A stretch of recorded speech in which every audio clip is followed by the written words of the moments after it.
അവിടുത്തെ എല്ലാ പരിപാടികളും കഴിഞ്ഞ് നമ്മൾ നേരെ പോയത് ഒബ്രോമാളിലേക്കാണ്. റോഡിലൊക്കെ നല്ല ട്രാഫിക് ഉണ്ടായിരുന്നു. ബട്ട് എങ്ങനെയൊക്കെയോ നമ്മൾ എത്തി,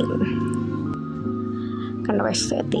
അത് കഴിഞ്ഞ് നമ്മൾ നേരെ ഡൗൺ ഫ്ലോറിൽ ഒരു ജ്വല്ലറി സെക്ഷൻ ഉണ്ട്, നമ്മൾ അങ്ങോട്ടേക്ക് പോയി. അത് കഴിഞ്ഞ് നമ്മൾ ഈസി ബൈ പോയി. നമുക്ക് കുഞ്ഞിപ്പണ്ണിന് കുറച്ച് ഡ്രസ്സൊക്കെ വാങ്ങാനുണ്ടായിരുന്നു.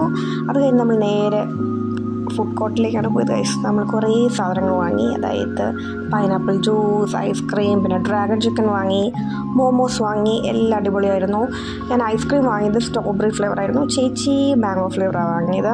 എനിവേസ് രണ്ടും നല്ലതായിരുന്നു. കുറച്ചുകൂടെ നല്ലത് മാംഗോ ആയിരുന്നു. അതായത് നമുക്ക് അങ്ങനെയാണല്ലോ, നമ്മൾ വാങ്ങി നമുക്ക് ഇഷ്ടപ്പെടത്തില്ലല്ലോ, വേറെ ആൾക്കാർ വാങ്ങുമ്പോഴാണ് നമുക്ക് ഇഷ്ടമാകുന്നത്, അവരുടെയാണല്ലോ നമുക്ക് ഇഷ്ടപ്പെടുന്ന കൂടുതലും. അങ്ങനെ എനിക്കും അത് തന്നെയായിരുന്നു. ബട്ട് എന്നാലും ഞാൻ അത് കഴിച്ചു. അത് കഴിഞ്ഞിട്ട് എൻ്റെ ഫേവറേറ്റ് സാധനമാണ് മോമോ. അങ്ങനെ അത് നമ്മൾ കഴിച്ച് ഇങ്ങനെ ആസ്വദിച്ച് കഴിച്ചുകൊണ്ടിരിക്കുമായിരുന്നു.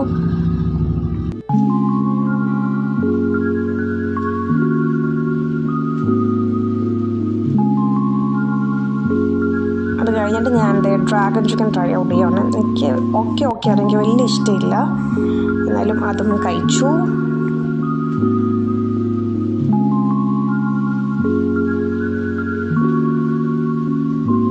ഗൈസ് അങ്ങനെ ഫുഡ് അടിയും കാര്യങ്ങളെല്ലാം കഴിഞ്ഞ് നമ്മൾ നേരെ വീട്ടിലേക്ക് പോവാണ്. ഇനിയും കിടന്ന് ഉറങ്ങണം, അത്രേ ഉള്ളൂ. അപ്പോൾ അത്രേ ഉള്ളൂ ഗൈസ്. എനിക്ക് ഇഷ്ടപ്പെട്ടെങ്കിൽ ലൈക്ക്, ഷെയർ ആൻഡ് സബ്സ്ക്രൈബ് ചെയ്തൊരു കുട്ടി വീഡിയോ ആണ്. അപ്പം ബൈ, നാളെ കാണാം.